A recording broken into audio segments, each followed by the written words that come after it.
My cousin is infertile, so my aunt is demanding that I hand over my firstborn to her daughter because she is more religious than me, and says that I can always pop out another if I feel like it. Posted by you/Bear. I, 24F, am currently 8 months pregnant with a baby girl, and my aunt and cousin have been giving me trouble ever since I announced the news. My partner and I already adore our daughter and have no plans to give her up, but my aunt wants me to give my child to my cousin, who has been struggling with infertility for the past 5 years. For more context, my aunt has been a motherly figure to my sister and me since our mother passed away when we were very young. We have always been close with our aunt and cousin and have tried to support my cousin through her struggles with infertility. My aunt is very religious, being a Mormon who regularly attends church. She has a rigid, close-minded view of morality, values, and living a good life.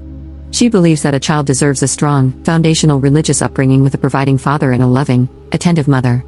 Since my partner is not Christian and because we both have full-time jobs and careers, she claims that my child will grow up confused and misguided in our household due to our religious differences and lack of proper care.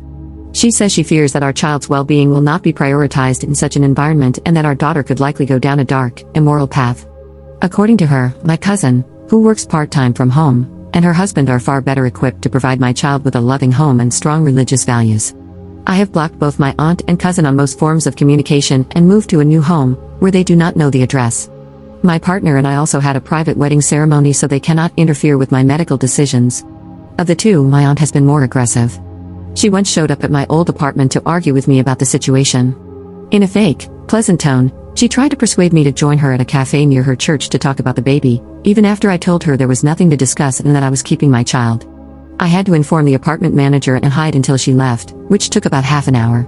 My aunt has even recruited her church friends, who sometimes send me hostile text messages and voicemails.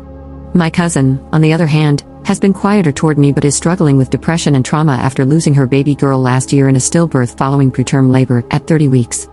She has been posting on social media and joining motherhood-related groups, but I've heard through gossip that she has been banned from many of these groups due to harassing young mothers and widows for their babies. She is reportedly desperate to fix her family by getting a baby and has apparently said she is waiting for me to give birth so she can have my baby, whom she sees as a replacement for her late daughter.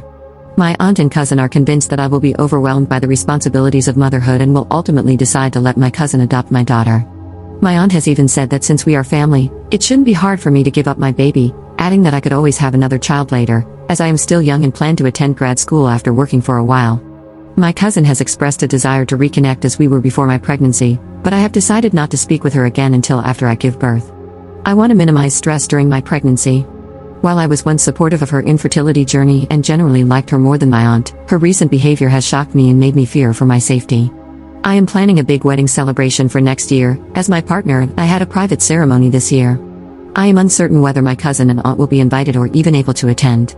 I currently have strong family support from both sides, apart from those who are close to my aunt and cousin, but I don't know if that support will remain as strong in a year or what my relationship with them will look like at that time. I have been skipping family events where I know they will be present, but I don't want to miss out on gatherings and fun forever.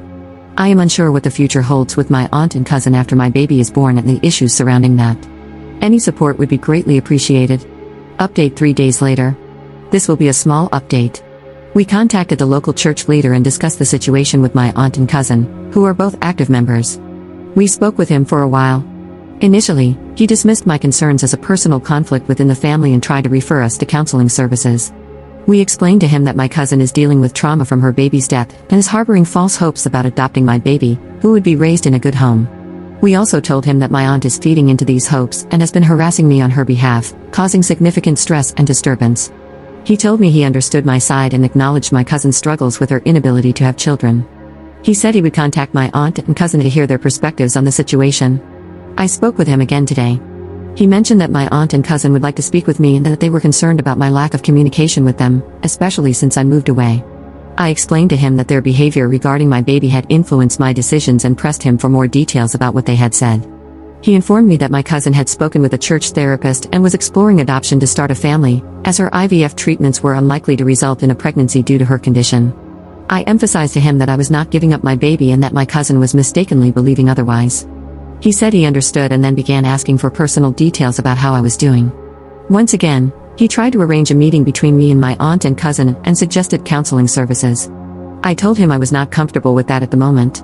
He urged me to at least call my cousin once and said he would meet with my aunt on Sunday since I was too scared to handle it myself. Our call ended after that. I'll post any updates on what he says in the coming days under this post. Edit. I am not satisfied with his response and do not appreciate the pressure he is placing on me to reconnect with my aunt and cousin. While he says he understands my concerns, I feel he is being dismissive and is trying to force us to resolve our issues. My partner and I thought it was worth reaching out to him because of his influence and religious authority over my aunt and cousin. I'll see how the next phone call goes and consider what I can do to make him take my concerns more seriously. Edit.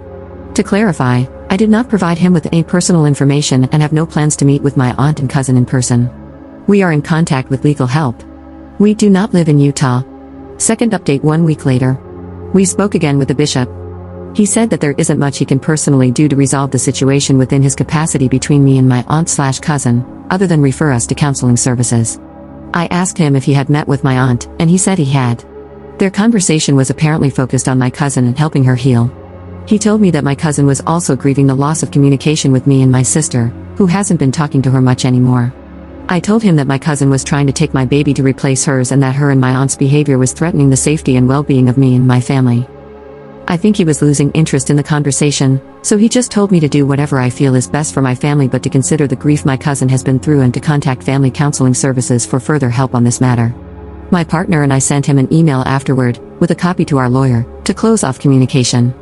I decided to unblock my cousin and send her a message. I told her that my partner and I are keeping our baby and that this is not up for discussion. I encouraged her to seek proper therapy if she hasn't already done so and told her that I am not comfortable with her husband, or my aunt being involved in my child's life. She hasn't responded yet. Regardless of what she says, our relationship will not return to what it was before, and she will not be a part of my child's life. Third update 5 months later. Here is the update everyone has been waiting for. I've been busy over the last few months with the birth of my baby and projects I've been working on as I recover and take care of my new baby. I logged into Reddit a few times since then but hadn't gotten a chance to update. I'm 25 now, and my baby is almost 4 months old. Time sure flies. She's doing well and brings us so much joy. I love going on walks with her, and she's growing up so fast. I'm planning to go back to work soon, currently looking for a new job. Thank you all for your concern and well wishes, and I hope everyone is having a great time during the Thanksgiving holiday season. Now, for the update that everyone has been looking forward to, my cousin and aunt.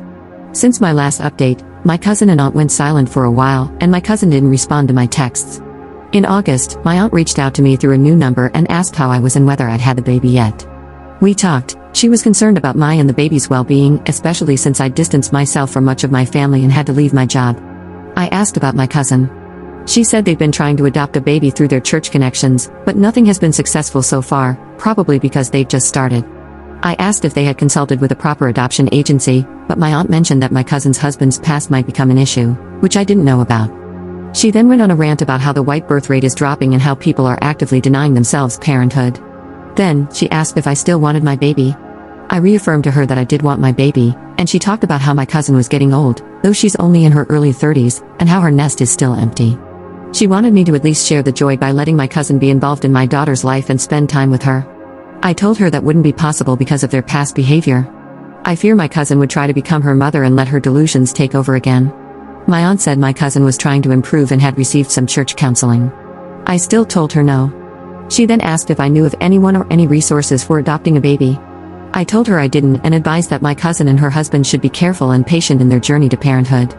My aunt emphasized how important it was for my cousin and her husband to become parents because they deserve children by now, both for their own sake and for their reputation since everyone around them is reaching the parenthood milestone. She also asked about my future family plans and pushed me on when I get pregnant again or have my next child. She told me family planning was important, especially after this surprise pregnancy, and asked if they could be involved next time. As the call went on, more of her usual behavior surfaced, and I was getting tired of it. I wanted to end the call, but she ended it first because she had another activity. Thankfully, I have my sister to keep me updated on what's happening with my aunt, cousin, and other family matters related to my old church. Everything my aunt said about my cousin appears to be true. According to my sister, my cousin's overall mental health seems to have improved from its worst point, but she still has deep depressive periods. She sometimes feels very empty because of her lack of children and her worsened relationships with me and my sister. My cousin and her husband are also trying to find an IVF doctor abroad in hopes of a miracle since many of their options are shutting down here. My cousin apparently still views my baby as something she lost, but she believes God will give her children soon and has been working on seeking forgiveness for her sins. We're skipping Thanksgiving with my side of the family in a few days for obvious reasons. I plan to return to the workforce soon, likely after the holidays. I've made all the necessary childcare arrangements with precautions, and the future is looking good overall. Again, thank you all for your support.